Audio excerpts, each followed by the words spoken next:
Merhabalar, ben Doktor Ayşe Göçeroğlu. Bu videomuzu yine faydalı bulacağınızı umuyorum. Günlük menümüz nelerden oluşmalı?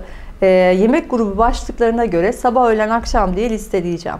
Aslında kolay bir konu ama gene de belki derleyip toplamaya ihtiyaç vardır bazı insanlar için. Akla gerçekten ne yiyeceğiz biz sorusu çok geliyor. Biz doktorlar sağlıklı yemekten bahsettiğimizde, onu yeme bunu yeme dediğimizde. O zaman neyi ne zaman yiyeceğimizi vücudun hem iç saat sirkadiyen ritmine göre hem de o yiyeceklerin içerikliğine göre bir belirleyelim bakalım. Şimdi 3 öğün yediğimizi varsayalım.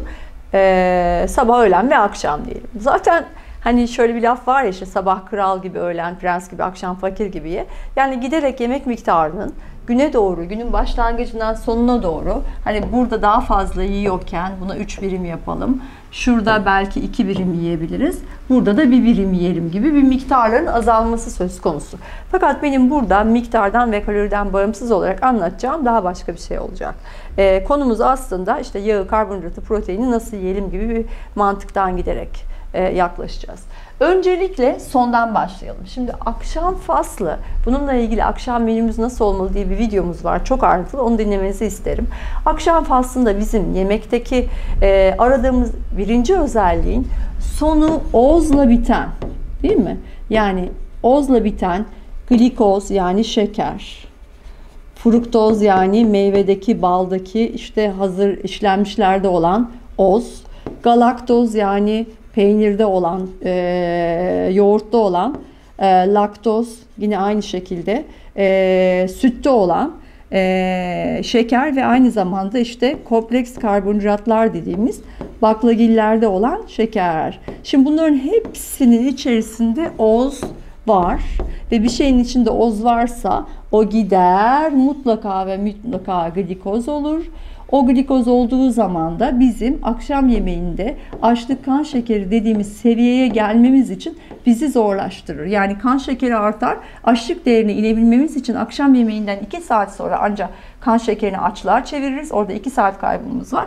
Üstüne de yaklaşık 1-4 saatlik karaciğerdeki glikojen yani şekere ait depoyu harcamamız var. 2 saat burası, 4 saat burası. Toplamda bir 6 saat, son yemekten sonra 6 saatlik bir açlık gerekiyor ki biz yağ yakmaya başlayalım. Amacımız bizim kilomuzu korumak ve istenmeyen iç organ yağları varsa onlardan da kurtulmak olduğuna göre, demek ki bu 6 saate ihtiyacımız olduğundan ve uykuyla bunun başlaması gerektiği için 11'den 6'ya geri geldiğimizde akşam yemeğinin saat 17'de olmuş olmasını mantıklı buluyor olmamız çok normal. Yani 17'nin mantığı oydu. Fakat saatten bağımsız olarak biz eğer bu 17'yi geçiriyorsak o zaman demek ki özellikle bu ozluları koymamız lazım. Onun için akşam yemeğinde yenilebilecek en doğru şey içinde oz olmayan şeyler. O ne? Unlu ve şekerliler değil, ağır şekerli meyveler değil, baklagiller değil, kuru yemişler, içinde un var, kuru yemişler değil ve peynir ve süt grubu değil. Bu grubu attığımız zaman karbonhidrat gelmediği için hiçbir ozdan glikoz oluşamayacağı için bizim 6 saatlik bir açlık beklemesine ihtiyacımız olmadan daha hızlı olarak yağ yakmaya yatarken geçebiliriz. O zaman da bizim elimizde ne kalıyor yiyebileceklerimiz? O zaman yiyebileceklerimiz sebzeler oluyor. Bu sebzeler salata, söğüş, zeytinyağlılar vesaire. Proteinler oluyor. Gene işte yumurta, balık, et, hindi gibi. Proteine peynir de giriyor ama peynirin içerisinde galaktoz var. Sütlülerin içerisinde laktoz var. Oz varsa bulaşmıyoruz. Akşam yemeğinde mantığıyla sebzeler, proteinler, çorbalar. Bizim yağlılarda da sorun yok. Yani bir avokadoda da şeker olmadığına göre avokado bile buraya girer yani. Bunlar yenilebilir. Akşam yemeğinde yenilmesi gerekenler bunlar. Peki biz bu sağlıklı dediğimiz kuru yemiş seviyoruz, meyve seviyoruz. Bunları hep sağlıklı diyoruz. Niye yemeyeceğiz yani? Onları ne zaman yiyelim? O zaman hemen buradan geriye doğru gideceğiz ve aslında şunu kovalayacağız biz. Bu ne? Güneş. Güneşin olduğu kısmı kovalayacağız. Bizim diğer tarafa geçtiğimizde güneş olmadığına göre burası karanlık zamanı değil mi? Ay da olsa şöyle siyahla çizeceğim. Burası güneşin olmadığı zaman. Demek ki güneşin olmadığı zamanda oz yok. Ama güneşin olduğu zaman da ozlara izin var. O zaman öğlen yemeğine biz baklagili koyabiliriz. Yiyeceksek eğer. Sağlıklı diye peynir gruplarını koyabiliriz. Peynirli salata yiyebiliriz. Kuru yemişleri koyabiliriz. Meyveleri koyabiliriz. Değil mi? Burada nelere yasak verdiysek alıp onları buraya koyabiliriz. Öğlen güneş de yüksek olduğu için bunları yemekte bir sakınca yok. Sabah da bunun benzeridir ama sabah bir tık daha karbonhidrat yemeye izin verir. Bence kuru yemişlerin yeri burası olmalı. Yine bol yağlı ürünler burada olabilir. Sağlıklı dediğimiz peynirler neydi? İşte keçi peyniri, koyun peyniri, lor peyniri değil mi? Peynir ve süt grubu ve yoğurt yine aynı şekilde burada da olabilir o. Hani yoğurt, peynir vesaire. Kefir değil mi? Buralarda olabilir onlar. Yağları her tarafa koyabiliriz. Yani hepsine yağ koyabiliriz.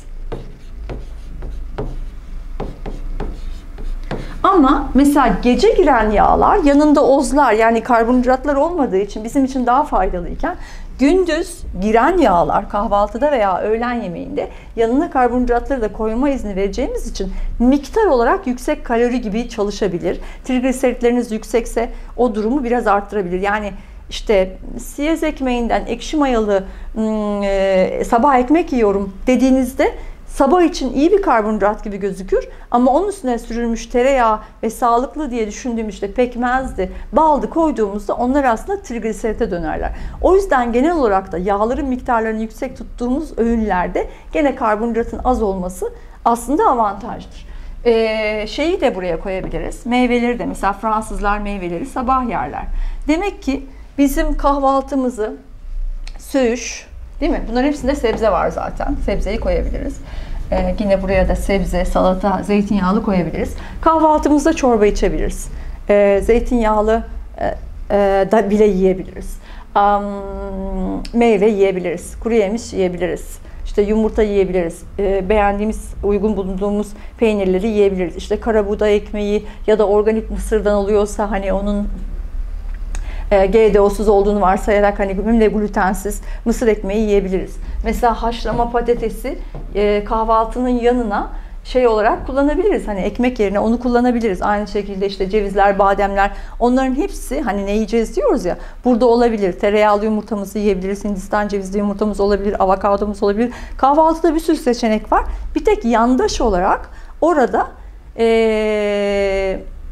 çok fazla reçele meçele girmemek lazım. Reçel zaten hani çöp anlamında. Siz ne bileyim portakal reçeli yiyeceğinize portakal yemeniz lazım gibi bir durum. Yani işlenmiş olduğu için anlamında reçeller zaten içine şeker gömülmüş, ısıtılmış demek olduğuna göre orada reçel mantık olmuyor. Ama tahin pekmez hani relatifli daha iyi deyip gene onu buraya koyabiliriz. Öğlenliği baklagili bir seçenek olabilir. İşte mercimeği var, fasulyesi, nohutu var. Onların hepsi olabilir. Gene öğlenliğin bu yoğurt ve peynir grubundan ideal bulduklarımızı yiyebiliriz.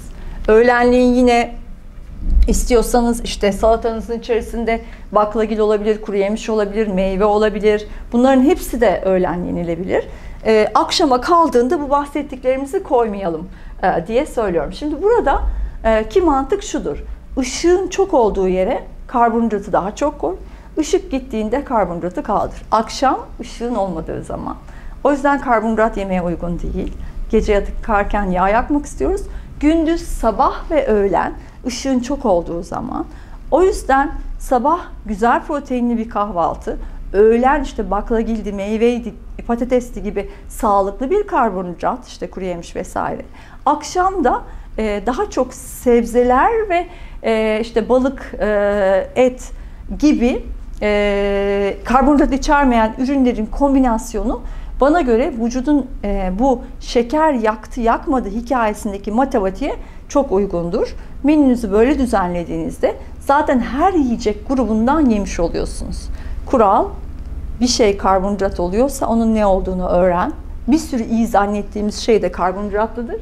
O iyi ve karbonhidratlı olanları akşamdan sabah ve öğlene çek. Akşam öğününe koyma. Yağı ve proteini yay. Ama yağın olduğu zamanda karbonhidratın çok olduğu sabah ve öğlen kısmında yağın miktarını azaltıp Akşam karbonhidrat olmadığı için yağın miktarını arttırabilirsiniz. Yani akşam salatanızda daha bol zeytinyağı kullanabilirsiniz. İçinde meyvesi, işte baklagili, kuru yemişi falan yoksa, yani sırf sebzelerden oluşuyorsa.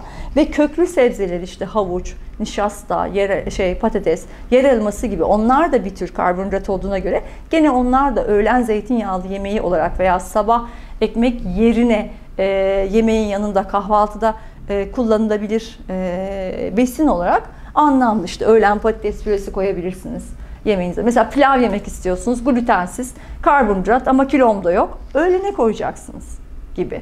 Anlatabiliyor muyum? Akşama koymayacaksınız.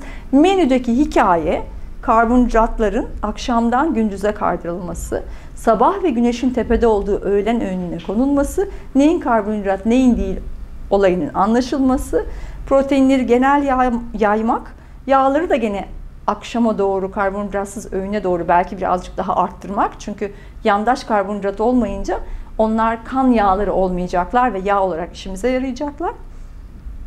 Dolayısıyla böyle bir denge yaptığımızda vücudun kendi şeker ve yağ yakma düğmelerini döndürdüğü saatlere uymuş oluyorsunuz. Akşam yağ yakma düğmesi daha iyi çalışmalı. Uykuda ve aç kaldığımız dönemde. Onun hemen öncesindeki son öğünde de karbonhidratsız yersek o düğmeyi daha iyi çalıştırırız.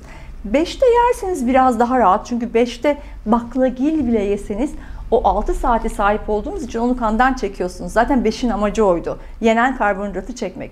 Ama siz 5'i geçiriyorsanız onu yapmayıp o yiyecekleri ertesi günlere koyun. Bir yere gittiğinizde, bir akşam yemeğine, o davette siz beğendiğiniz, mesela işte ne bileyim glutensiz undan şekersiz bir poğaça beğendiniz falan. Kötüdür, iyidir, onu konuşmuyorum. Ama onu akşam yemeğinden alın, kahvaltınıza koyun. Arkadaşınızın doğum günü pastası. Hiç sağlık gözetmek istemiyorsunuz. Onu canınız istedi, alın yanınıza. Kahvaltı veya öğlen yemeğinize koyun. Böyle olduğu zaman vücuttaki yağ ve şeker yakma düğmelerinin ayarlarını bozmamış oluyorsunuz. Hem de istediğiniz şeyleri günün doğru saatlerinde yediğinizde onlardan kilo veya sağlıksızlık olarak da kendinize bir gol atmamış oluyorsunuz. Menüleri böyle kafada o algoritmayla kurabilirseniz kilo konuları da dahil bir sürü konuda avantajınız olur. Yani amaç bütün gün karbonhidratsız yemek, bütün gün kaloriyi azaltmak değildir. Amaç yiyecek gruplarını ne zaman koyacağını bir tık daha bilinçli olarak yapmaktır.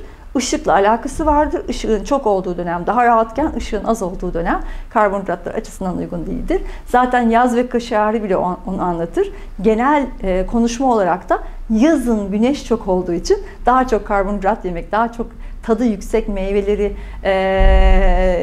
ve içi unlu, işte baklagildi, patatesti, kök sebzelerini falan yemek daha az dezavantajlıdır. Işık varken vücut onu kullanmayı bilir. Ama kış geldikçe de kışın karanlığı yüzünden bu sabah ve öğlen karbonhidratlarını bile bir tık azaltmak, hani sırf o tarafa gitmemek vücut anlamlıdır. Vücut ışıkla karbonhidratı kullanır, karanlıkta karbonhidratı kullanamaz. Şeyin özeti budur.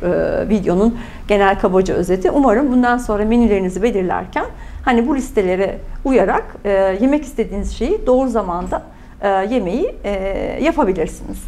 Beğenip paylaşırsanız sevinirim.